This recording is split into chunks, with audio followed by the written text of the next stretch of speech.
Coucou tout le monde, welcome, bienvenue chez Lily Fée et les aïeux, j'espère que vous allez bien et tout se passe bien de votre côté. Bien, moi ça va.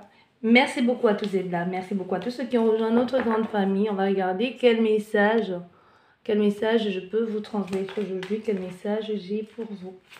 Allez, quel message pour vous aujourd'hui.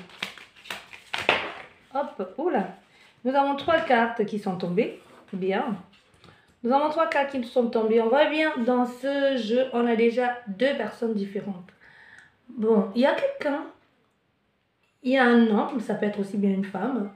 Mais puisqu'on a les personnages masculins. Il y a un homme qui pense énormément à vous. Qui regardez à toi, la consultante. Ou vice versa. Qui pense énormément à toi. Qui rêve de toi. Qui pense à toi. Qui se dit qu'aujourd'hui... tu dois être très heureuse. Je ne sais pas pourquoi cette personne, elle est sûre et certaine qu'elle ne peut rien t'apporter. On a affaire à quelqu'un qui se dit, elle est bien sans moi aujourd'hui. Elle a certainement quelqu'un de bien dans sa vie qui lui apporte tout ce qu'elle veut. Elle a certainement tout ce qu'il lui faut, mais je pense à elle, mais je ne sais rien faire d'autre. Parce qu'elle doit être heureuse. Elle a quelqu'un qui l'aime, quelqu'un qui la comble. C'est quelqu'un qui... En fait, il y a un certain manque de confiance en cette personne ici, on me dit. C'est quelqu'un qui a énormément un manque de confiance en lui. Parce qu'il te voit aussi, tu peux faire partie. Il t'a mis sous un piédestal, en fait. Il t'a mis sous un certain piédestal dans le sens de... tu es quelqu'un de trop convoité et que certainement, il n'est pas digne. Il n'est pas digne, il n'est pas en mesure de t'apporter cet amour. C'est quelqu'un qui dit, ah bah ouais, je l'aime bien, mais bon... je l'aime bien, je l'aime même trop, mais j'ai rien d'autre à lui apporter que mon amour. Et c'est quelqu'un qui mérite tellement autre chose, qui mérite quelqu'un qui est friqué, qui est bien, qui peut lui apporter le confort qu'il lui faut. En fait, pour lui, c'est ça. Oui, je l'aime, je tiens à elle, mais elle est faite pour quelqu'un d'autre. Quand je te dis elle, la personne, elle se dit ça. Je l'aime, mais elle est faite pour quelqu'un d'autre parce que je ne me sens pas en mesure d'assumer, je ne me sens pas en mesure de lui apporter ce dont elle mérite. Tu vois ? Et peut-être vous aussi de votre côté, vous êtes follement amoureuse de cette personne. Hein. Vous avez juste tout ce que vous attendez d'elle, c'est qu'elle vous demande, qu'elle vous vienne vous voir et qu'elle vous dise qu'elle aussi, elle vous désire, qu'elle veut vivre avec vous. Vous n'allez peut-être pas vivre d'amour et d'eau fraîche, mais vous savez qu'ensemble, vous pouvez évoluer ensemble. Et c'est quelqu'un qui se dit, non, je ne peux pas vivre avec toi d'amour et d'eau fraîche. Je ne peux pas vivre avec toi d'amour et de centimes, quoi. Je veux vivre avec toi d'amour et de millions. Tu comprends? Mais en ignorant que ensemble vous pouvez vivre d'amour et de millions. Vous cherchez de millions. Des millions, vous allez chercher les millions ensemble. Là. Vous allez chercher les millions. Vous allez chercher les millions ici. Là. Ensemble, vous allez manger les bananes. Et vous allez faire des bêtises. Tu vois? Donc ici, tu te dis, ben non, ensemble, on peut faire des belles choses. Ensemble, on peut évoluer. Pourquoi est-ce que tu te bases là-dessus? Et c'est quelqu'un qui même... n'ose pas vous dire les choses comme ça. Soit même elle vous l'a déjà dit. Hein. C'est possible qu'elle vous a déjà dit, tu mérites tellement mieux que moi. Dis-toi que je ne suis pas bien pour toi. Tu mérites tellement mieux. Et elle le pense vraiment. Parce qu'elle se sent, elle se dit, je ne suis pas digne de prendre soin d'une personne comme toi. Tu es trop belle, tu es trop géniale. Tu vois, et elle passe à côté de l'amour en se blessant. Elle te blesse toi aussi. Alors je déteste les histoires d'amour comme ça où on ne sait pas, on ne peut pas profiter, on ne peut pas aimer pleinement l'autre personne. Et généralement, ces genres d'histoires, ça remonte à votre dernière vie. Un amour interdit. Tu vois, un amour interdit, on ne pouvait pas aimer l'autre personne, soit à cause du rang social de l'autre, soit tout simplement à cause de la religion, ou alors c'était pas possible d'aimer la femme du paysan, du boulanger du coin, du forgeron. Au fait, des gens vous qui vivez cette situation, quand je te dis, je ne te parle pas ici de quelqu'un qui ne veut pas de toi, qui est déjà engagé, qui n'en a rien à foutre de toi. Moi, je ne te parle pas de ça. Donc, commence par te faire des films ici. Moi, je te parle bien si vous êtes dans une histoire comme celle-ci et que vous deux, vous en êtes conscients. Et que même cette personne est à dire. Parce qu'il y en a qui le disent aussi, mais qui le disent aussi pour genre, bon, débarrasse, je me débarrasse de toi, j'en ai rien à faire. Je me débarrasse de toi, je vais faire ma vie là-bas, je vais tirer 1, 2, 3 coups par-ci, par-là. Et quand je m'ennuie, je reviens vers toi. Ou quand il n'y a personne dans ma liste d'attente, je reviens vers toi, je fais de toi ce que je veux. Et quand ma liste d'attente est à nouveau remplie, je repars là-bas et je reviens, je te refourgue les mêmes excuses à 2 balles ici. Et je fais un peu de toi ma chose. Moi, je ne te parle pas de ça. Moi, je te parle dans une énergie où vous êtes conscient que vous savez et l'autre personne sait, vous vous aimez et vous aimez sincèrement et la personne en face, ou c'est même toi qui dis à la personne, tu es trop bien pour être avec quelqu'un comme moi. Ça peut même être les histoires que les parents ne veulent pas que vous fréquentez cette personne. Tu vois, ça peut parler d'une histoire ou même, peu importe l'âge que vous avez. Que même on dit non, mais c'est un voyou, tu te rends pas compte, c'est l'enfant du clan tel, c'est l'enfant du clan tel, vous n'avez pas le droit d'être ensemble, tu te rends pas compte, tu vas suivre la famille, c'est tel clan, c'est telle religion. C'est pas même les religions, c'est comme si c'est les tels clans qui est considéré comme des sous-clans, des sous-humains. Rien que d'entendre ça, seulement ça m'énerve, hein, parce que là, ces histoires où les gens croient être supérieurs aux autres, là, hein, bref, on va pas venir ici faire la révolution, ça se passe dans la rue. Où est-ce que j'en étais? Dans ici, bon, bref, comme je te le disais déjà tout à l'heure, si tu te sens concerné et que c'est vrai, parce qu'il ne faut pas te leurrer non plus, il ne faut pas te raconter des films, bon, c'est que donnez-vous la chance de vivre cette relation. Ça veut dire que toi, déjà dans ta vie passée, cette personne et toi, vous avez déjà été ensemble et vous n'avez pas pu vivre cet amour. Et si vous ne le vivez pas dans cette vie, parce que souvent, ces genres d'amour, soit vous allez le vivre jusqu'à la fin, soit même vous allez le vivre 2 ans, 3 ans, juste pour rompre le sortilège. Il y a des sortilèges qu'on vous a lancés là-bas, dans ton autre vie, il y a 400 ans là. Il y a 1000 ans qui te suivent ici, hein, qui te suivent ici et qu'il faut absolument que tu rencontres cette personne et que le sortilège soit rompu pour que chacun parte de son côté. Il y a des gens qui disent, je ne sais pas pourquoi, je ne sais pas, mais je remonte beaucoup plus loin dans ma famille, lignée familiale. Il y a toujours des mémoires dans les lignées familiales, transgénérationnelles, tout ça. Mais que ce que cette personne vit n'a rien à voir avec ce que ses frères et sœurs, ses tantes vivent. C'est comme quelqu'un qui te dit, je ne sais pas pourquoi, mais je suis la seule personne dans ma famille à avoir déclenché le cancer. Pourtant, on va te dire, est-ce que ta tante, ton arrière-tante, on remonte à beaucoup plus loin, il n'y avait personne, tu es la seule. Ça reste une maladie comme les autres, il faut se soigner, tu vois. C'est difficile, mais il faut aller jusqu'au bout. C'est un peu le cas ici, donc de quelqu'un qui se dit, mais je ne comprends pas. Pourquoi moi je traîne telle mémoire cellulaire alors que mes frères et sœurs, mes tantes, qui remontent même à beaucoup plus loin, va voir ses tantes, ses oncles et qui a même encore la chance que ses grands-parents vivent et qu'il n'y a personne dans la famille qui a vécu ça. Ça veut dire, c'est vrai, vous traînez avec vous les mémoires cellulaires transgénérationnelles de la famille dans laquelle vous êtes né, mais aussi, vous avez des mémoires que vous êtes venus avec d'ailleurs, de votre autre vie.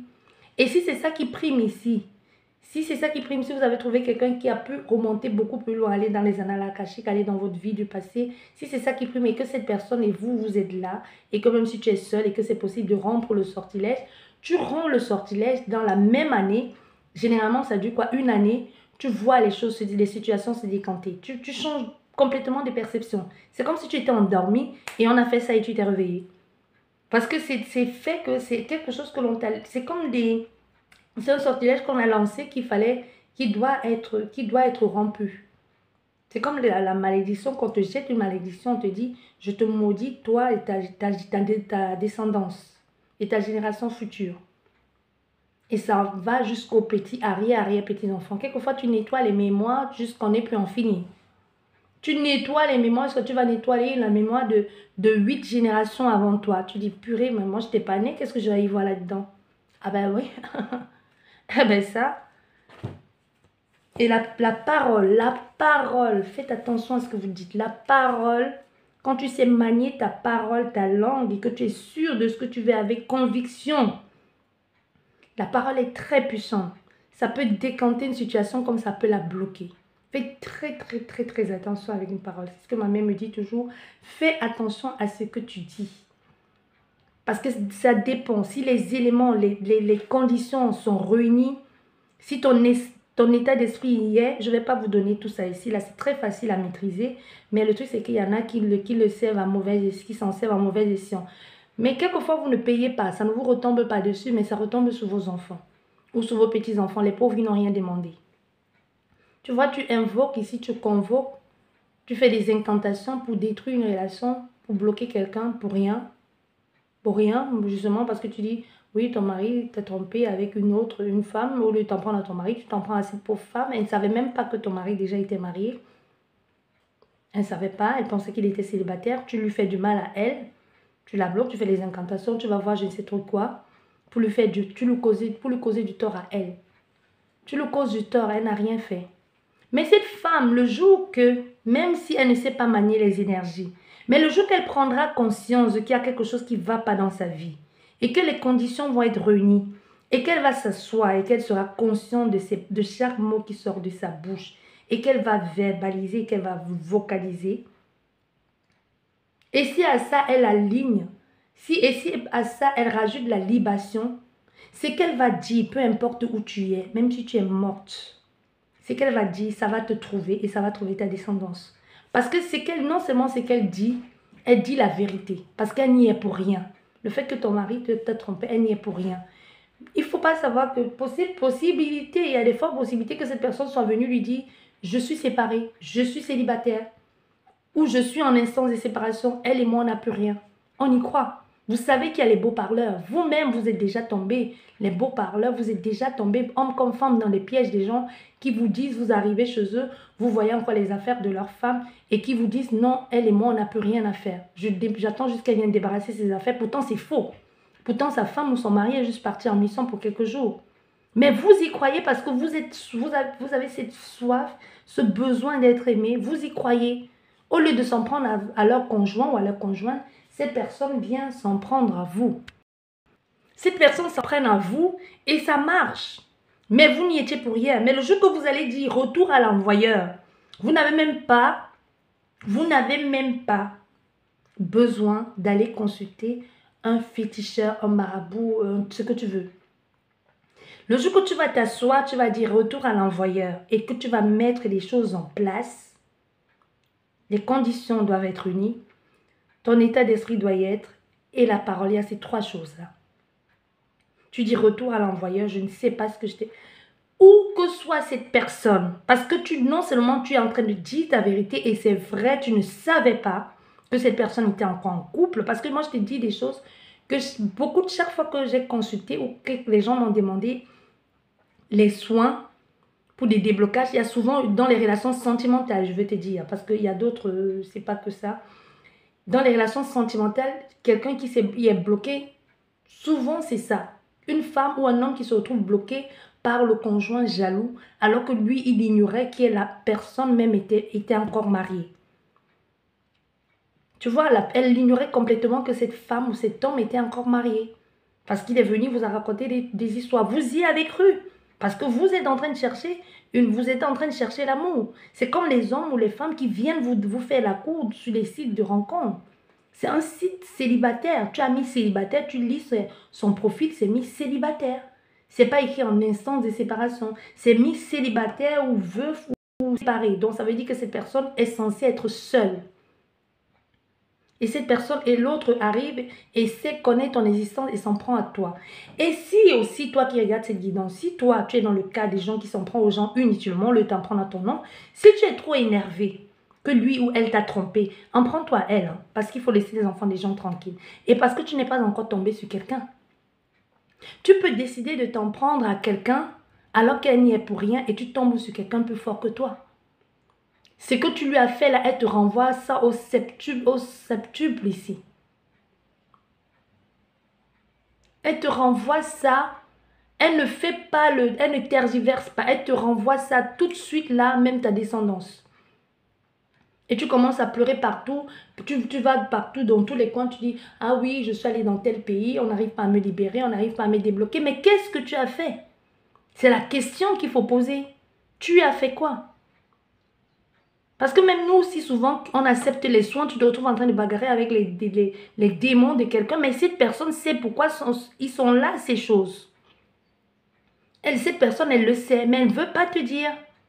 Elle ne veut pas te dire que les démons qui sont là, c'est parce que moi-même j'ai cherché. Et tu te retrouves en train de bagarrer pour quelqu'un qui elle-même sait pourquoi ce qu'elle est en train de vivre lui arrive. Mais le truc, c'est qu'elle ne te dit pas la vérité. Elle ne te dit pas la vérité pour que tu puisses l'aider, pour qu'ensemble vous puissiez avancer. Non. Tu te retrouves en train de porter ces démons sur ton dos, tu bagarres avec.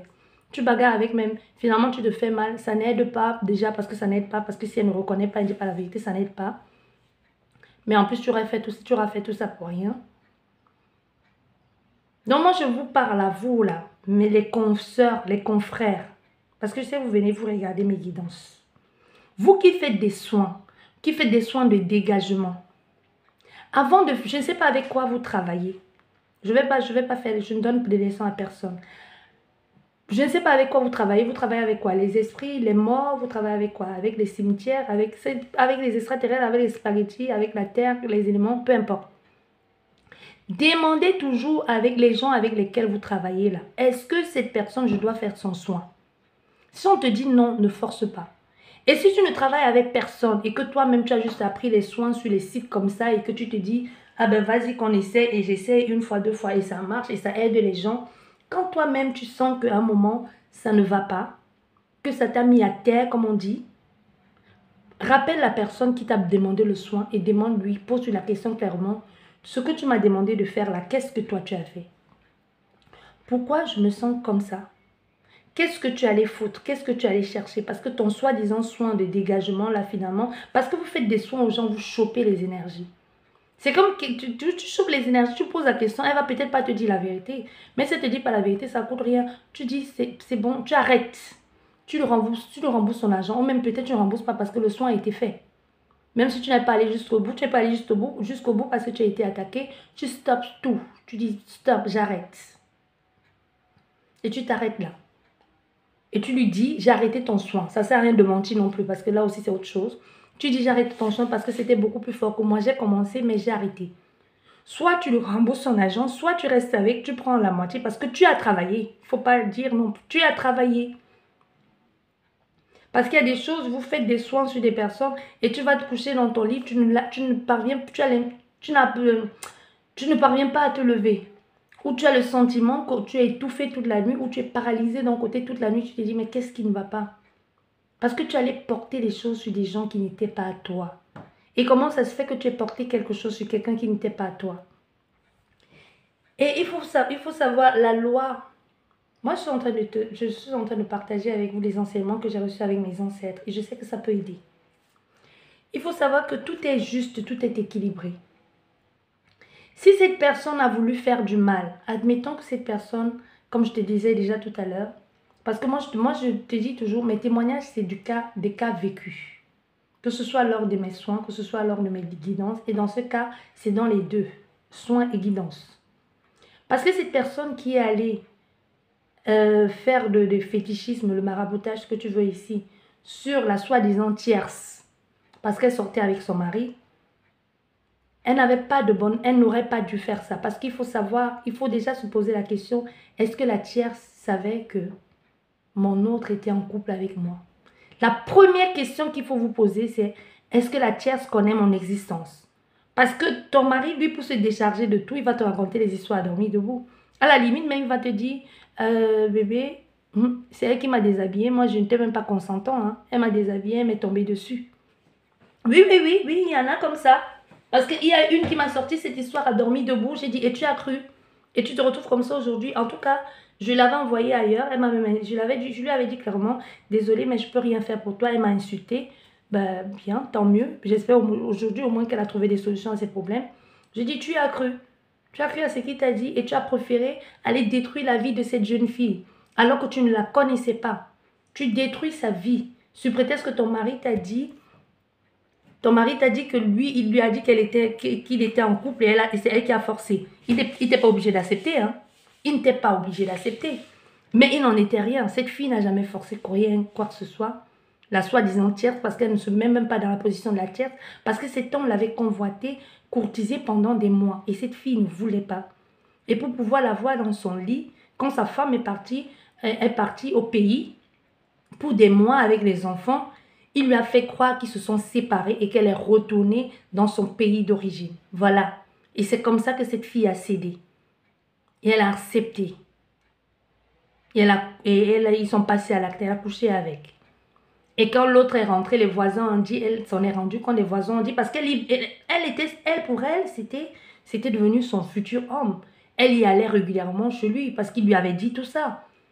Il lui avait dit, ça faisait des mois qu'il lui faisait la cour. Il lui avait dit, je t'aime, je tiens à toi. Et il lui a donné les doubles de clés alors qu'il savait que sa femme était juste partie à vacances avec les enfants. Donc, il faut savoir jusqu'à quel point il y a des gens qui ont des esprits perverses. Et c'est des voisins, justement, qui ont alerté la femme. Quand elle est revenue, en lui disant, il y a une fille qui venait régulièrement ici chez toi, et même ton mari ne se gênait pas de l'embrasser devant nous quand elle reprenait la route pour retourner chez elle. Et au lieu de s'en prendre à son mari, il lui a sorti une histoire rocambolesque ici, digne d'un film de viol. Elle a accepté, elle a reconnu, et au lieu de s'en prendre à son mari, elle a décidé de faire des trucs de fétichisme, de maraboutage sur cette pauvre fille. Mais ce qu'elle ignorait, c'est que cette soi-disant pauvre fille, tierce énergie, c'était une qui était énormément protégée. Je ne pense même pas que cette fille sache qu'elle est protégée à ce point parce qu'elle ne fait rien. Il y a des gens qui sont protégés. Quand je te dis il y a des gens qui sont protégés, qui ne savent pas pourquoi ils sortent dans les... Qui ne savent pas comment ils font pour éviter à des pièges. Et même ils ne se rendent même pas compte qu'il y a eu un piège et qu'ils s'en est sorti de justesse. Hein. Et c'est là... Et ce que cette femme a fait, c'est retourner sur elle. Ce qu'elle a mis en place est retourné sur elle. Ça l'a touché elle. Et ça a touché son enfant. Et son enfant, lequel, parce que son enfant préféré, parce que peut-être il y a les parents qui ne le disent pas, mais elle a carrément dit, ça a touché son enfant préféré. Elle avait 3 enfants, ça l'a touché elle, ça a touché son enfant préféré. Et ça va partir comme ça, ensuite ça va toucher les autres enfants. Ça va peut-être pas tous les toucher, mais ça va aller de génération en génération. Cette femme, elle ne comprend pas. Elle vient, elle dit qu'elle vient pour un soin de dégagement. Mais le soin de dégagement, tu as cherché. Là, tout de suite, les esprits disent non, tu ne peux pas faire ce soin parce que c'est elle qui a cherché ce dans quoi elle se trouve. Elle nie et après elle reconnaît.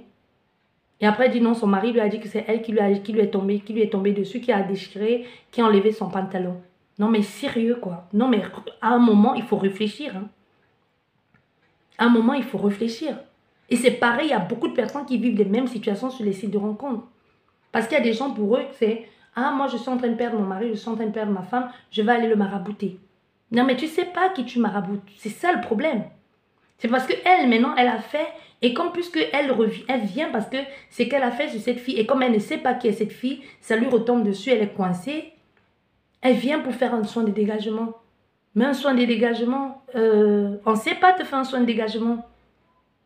Parce que tu t'en es appris à une innocente qui n'a rien fait. Tu t'en es pris à quelqu'un qui n'a rien fait, qui a cru vraiment à l'histoire que ton mari lui a racontée et qui s'est laissé aveugler et qui s'est laissé avoir. Tout simplement. Non seulement tu lui fais du mal, tu fais des trucs pour lui faire du mal, mais non seulement elle aussi de son côté, quand elle va s'asseoir, si les conditions y sont, si l'intention y est, et si elle est bien, et si la parole est juste, même ton mari va se sentir, il va être coincé. Parce qu'elle n'a rien cherché, cette fille. Elle n'a rien demandé. Il y a beaucoup parmi vous qui vivez ça ou qui passez par là. Et vous ne savez pas pourquoi vous êtes bloqué aujourd'hui. Vous ne savez pas pourquoi vous vivez ça. Un beau matin, vous vous levez, vous dites, au fait, vous vous rendez compte qu'il y a toujours une tierce. Et tu dis, je ne comprends pas pourquoi ma vie ne marche plus. Ou un bon matin, vous vous dites, ouais, bah, il m'a laissé tomber pour une femme que je ne connaissais pas. Mais ce que vous ignorez, c'est que cette femme, elle a toujours été là. Et qu'elle est peut-être la cause de tous vos ennuis. Cette femme qui peut aussi bien être un homme. Tu vois? Et aujourd'hui, parce que cette femme, elle demande de l'aide. Et je sais qu'elle n'était pas la première, je n'étais pas la première à qui elle a demandé de l'aide. Mais elle ne sait plus rien faire. Je lui ai dit, bah, ce que tu vas faire, tu retournes dans ton pays d'origine. Peut-être ils pourront faire quelque chose pour toi. Peut-être ils pourront faire quelque chose pour toi. Parce que sinon, où tu cherches cette fille à qui tu as fait ça, et tu lui demandes pardon. Parce que quelquefois, il suffit de reconnaître son erreur et demander pardon humblement pour être libéré, pour être détaché. Tu cherches cette fille et tu lui demandes pardon. Et moi, c'est la solution que je lui avais proposée. Ce que les esprits disaient, c'était ça. Qu'elle aille chercher cette fille, qu'elle demande à son mari, parce qu'il a encore son numéro, il ne veut pas l'admettre, et cette fille ne veut plus de lui, mais lui passe son temps à appeler. Tu vois, c'est ce genre de personne, cet homme lâche là que sa vie ne va plus, mais qui ne reste pas complaisant chez lui, mais qui en aime une autre, parce qu'il aime vraiment cette fille. Il passe le temps à l'appeler, non, c'est pas ce que tu crois, mais cette fille, elle ne veut plus de lui, parce qu'elle dit non, non, tu m'as menti. Et moi, je lui ai dit, l'esprit te demande de demander à ton mari de prendre le numéro d'appel. Ne fais pas en cachette, explique-lui clairement ce que tu as fait. Il va peut-être te quitter, mais au moins, tu seras libéré. Parce que ce qu'elle est en train de traîner, Parce que c'est quelqu'un qui traîne quelque chose de très pesant. C'est de très, très pesant. Et qui est en train de le bouffer, ça la bouffe à petit feu. Et elle s'éteint tout doucement. Et ça affecte un enfant, ça affecte un enfant. Cet enfant, dans quelques années, il sera adulte, il va se marier. Et qu'est-ce qu'il fait? Il le transmet à ses enfants. Et ça, on se retrouve souvent avec des malédictions de génération en génération. Pourquoi? Parce que maman avait fait une bêtise, parce que grand-mère avait fait ci, parce que grand-père avait fait ça. Tu vois ce que je veux dire? Donc faites très attention à ce que vous faites, à des soins que vous acceptez et à des choses que vous allez faire chez des gens. Avant de faire une incantation, une invocation, soyez sûr. Parce que moi, je t'ai dit, ta parole peut être réparatrice et elle peut détruire. Et tu peux tomber sur quelqu'un qui est beaucoup plus fort que toi. Tu peux tomber sur quelqu'un que tu ne peux même pas, quand tu regardes, tu ne vois pas cette personne. Tu te dis, c'est rien. Mais quand tu vas la chercher dans le spirituel, parce qu'il ne faut pas oublier que les gens chez qui vous allez amener les noms pour détruire là, eux, ils se préservent. S'il y a un problème,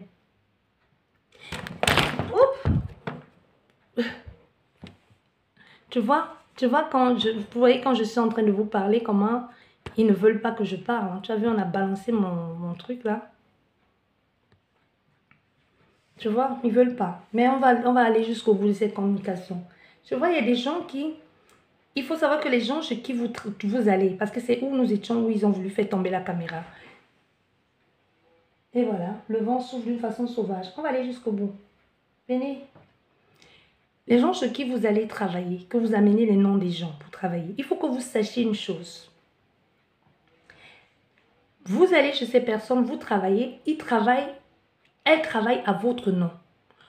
On va par exemple dire, toi, tu vas voir quelqu'un. On va par exemple dire, toi, tu viens me voir. Tu me dis, fais tel truc, je le fais. C'est moi je suis juste l'intermédiaire. Je suis l'intermédiaire, mais moi, je crois à ton histoire, à toi. Et je demande réparation à ton nom. Moi, je suis l'intermédiaire parce que c'est moi qui sais manier l'énergie. Mais sinon, c'est moi qui fais, mais c'est moi qui manie l'énergie. Mais je demande à ton nom. C'est pour ça que quand vous allez chez ces gens-là, ils te demandent, pose bien la question de savoir 3 fois ou même plus, je ne sais pas, est-ce que c'est vrai? Est-ce que tu veux faire? Ou ils te posent la question, ou alors ils te demandent de donner ton nom. Ou tu signes avec ton nom, ou tu signes avec je ne sais pas trop quoi. Mais c'est avec ton nom que tout est fait.